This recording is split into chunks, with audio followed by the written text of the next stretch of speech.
Hello, thank you for watching. Today I'm going to be reviewing the DJI Mavic Air 2. This has been out about a week now, and rather than just sit at my desk and review it, I wanted to come out here and send it up in the air and let you see firsthand what it's like behind the controls, and just take this bad boy around town. We're flying in one of my favorite places to pilot a drone, and that would be Chesapeake City, Maryland. I come here a lot to fly. And just a couple disclaimers to get out of the way. This is not in any way sponsored by DJI. This is just my own personal opinion on the drone, based off of maybe half a dozen flights now. Like I said, the drone's only been out a week, so I haven't had a whole lot of time with it, but the time that I have had has really solidified my opinion on it. Second, I've been cleared to fly throughout this area, so if you see any warning signs pop up on my controller or my screen, you can disregard that. I've made sure that I am okay, and I've got a clear line of sight, so I'll be within all regulations and rules. And lastly, just worth mentioning, I'm pretty separated, pretty distanced from any people out here. There's a park behind me a little ways. There's just some people fishing over there. But I chose this spot because I have such a good view of the town, and I'll have a good line of sight on the drone. So it's a little breezy out today, so we're going to see kind of how the Mavic Air 2 performs under these conditions. Overcast, kind of windy, and we're right by the water, so we'll get a little bit of gales here and there. But without further ado, I say we just jump right into it and send the drone up.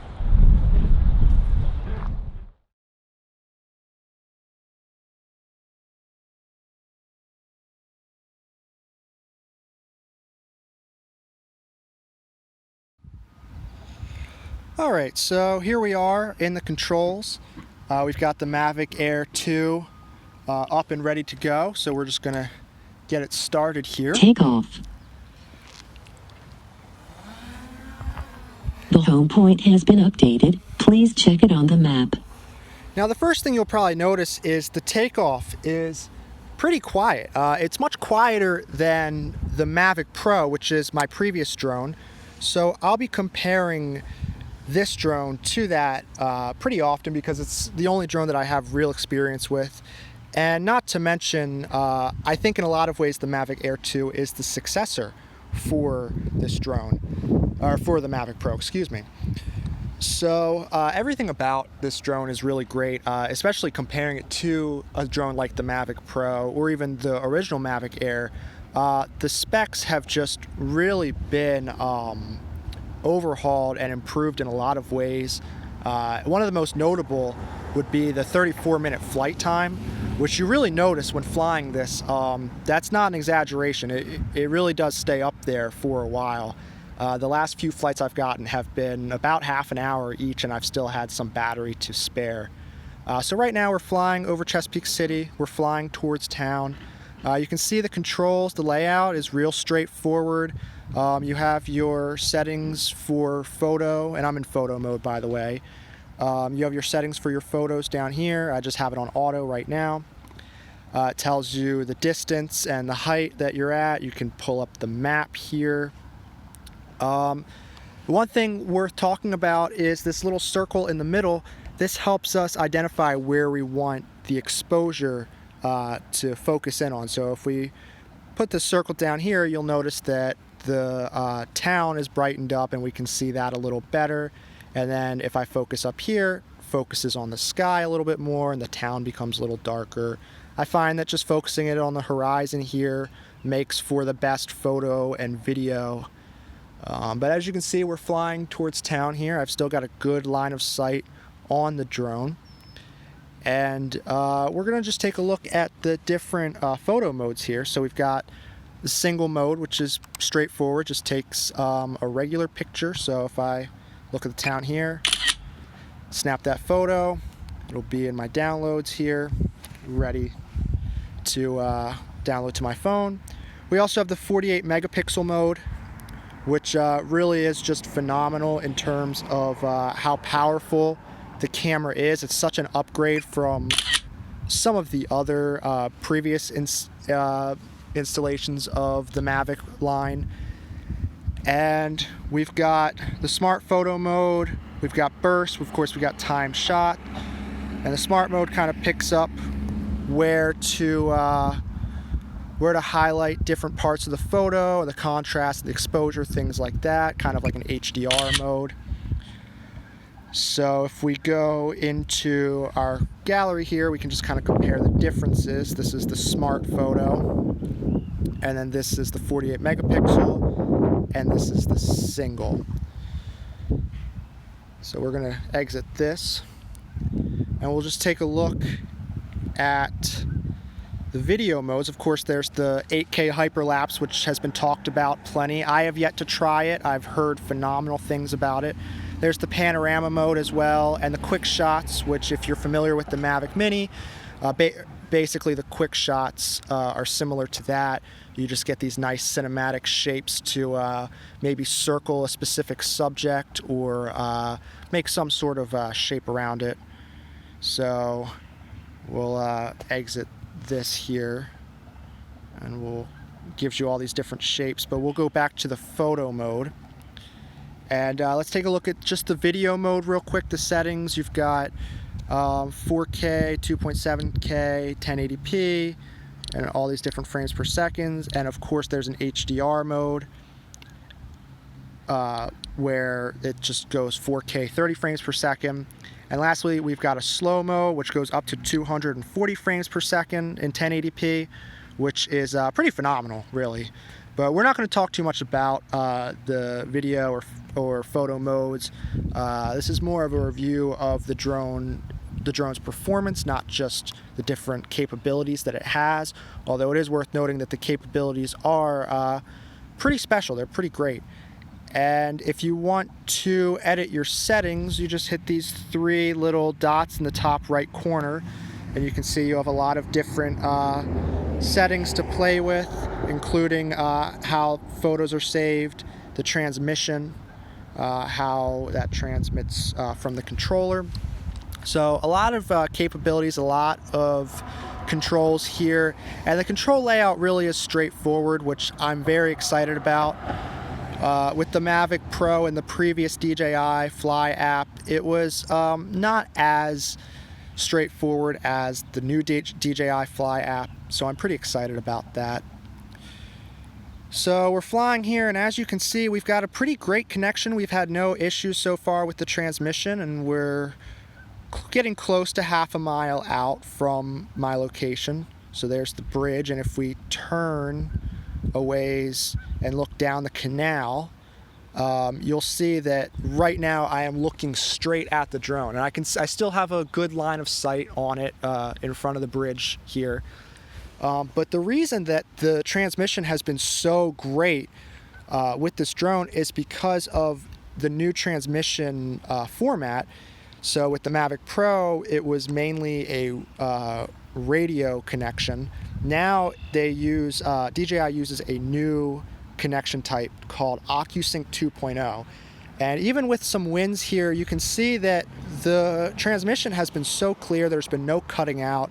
I had a lot of trouble with the transmission cutting out with my old Mavic Pro, so this is really exciting to be able to fly and even get a good distance from me and be able to still know that I have a good connection. And just worth mentioning, I'm flying over top of the canal right now, which can be pretty scary for a drone pilot to fly over top of a body of water like this. And I feel pretty safe and secure in the drone's capabilities of keeping a good connection.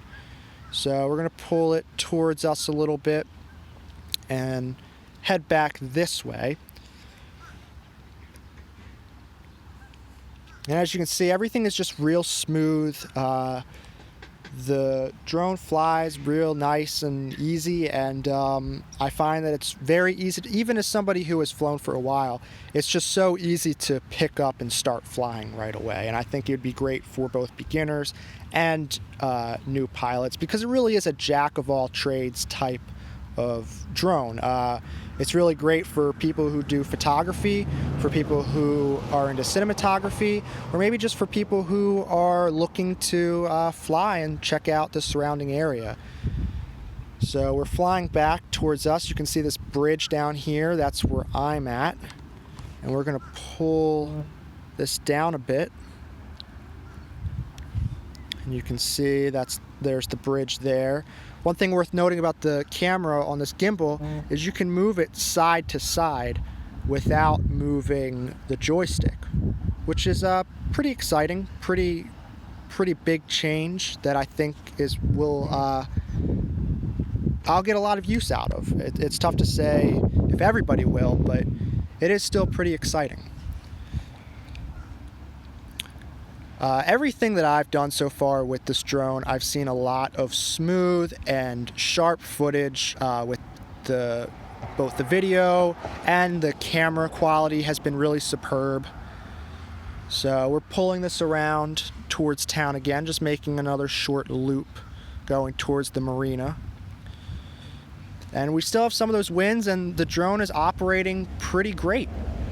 I have to say, I really do love this thing. I really do love flying it. While I am talking about the drone, I should bring up my main issues with it. So it'd primarily be the bulky controller. You can look up a picture of the controller, or maybe I'll put it on the screen, but it's pretty big and it's pretty hard to fit in my camera bag. But I'm willing to accept that because the antennas are gone, and that's huge. I'm so happy I don't have to deal with, pulling the antennas out. It's just one more thing I have to do to set up flying the drone. So it's really exciting to not have to worry about that anymore. Another thing worth noting is that you have to switch to video and photo mode. So I'm in photo mode right now. If I press the switch button on the controller, now I'm in video mode. I can only do one at a time. I cannot record video and then take a picture in the middle of it. So that's a little inconvenient, but at the end of the day, it's really not a deal breaker.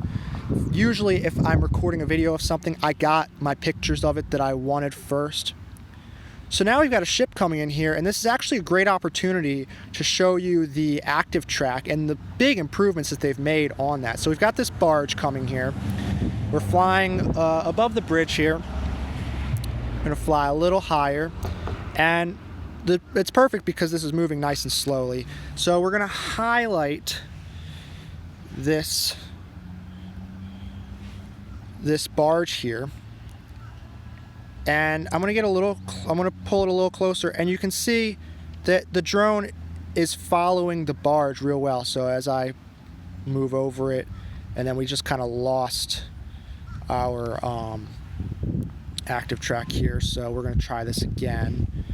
And now if we pull this back real slow, you can see that it's following the barge as we move backwards, and it's really such an improvement over what the active track used to be. I used to have so much trouble trying to keep the subject in focus, but I think that's pretty incredible that it does follow that, and you can just X out of that and be on your way. You can see why I chose to fly here, because it really does just provide everything. It provides examples of every scenario that you would really want. And it really is a great view.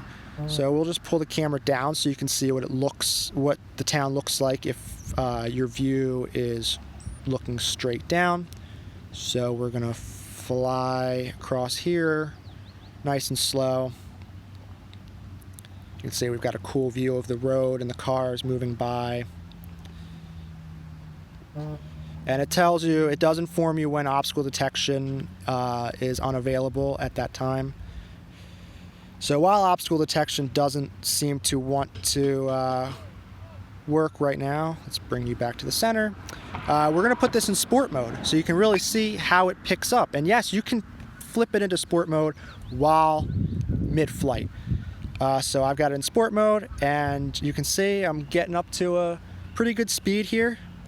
Not as fast as it normally goes in sport mode. I think because we've got this breeze here, the drone's kind of fighting the breeze.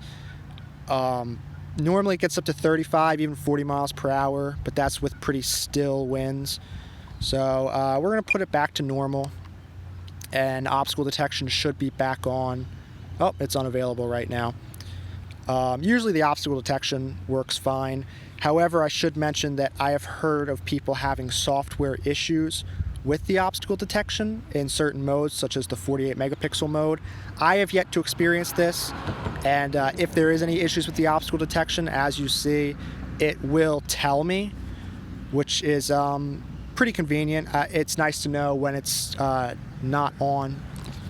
But we're gonna pull this up here. We're gonna start our descent.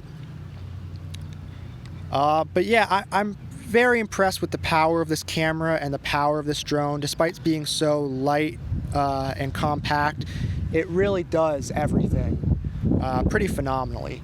And for the value at $800, I think that it just can't be beat by any competitor. And at the end of the day, if you do a little bit of everything and you're looking for an affordable drone, I think this is the one, personally. So we're going to switch back to the camera now and just wrap up our final thoughts here. Alright, so there you have it. That's my review of the DJI Mavic Air 2. I'm pretty happy with this drone. I'm very satisfied with just how fun it is to fly and how incredible the camera on it is. I definitely recommend buying it if you're looking for a drone and you're looking for something that does a little bit of everything. At the $800 price point, it's really hard to beat, especially because I paid $1,000 for my Maverick Pro just a couple of years ago for specs that really are much inferior compared to what this drone can do. I'm really happy with it, and I really hope you consider buying it and consider flying it. I would love to hear your thoughts if you have the Mavic Air 2, what you think of it, if you love it or if you hate it. But I appreciate you watching. Thank you.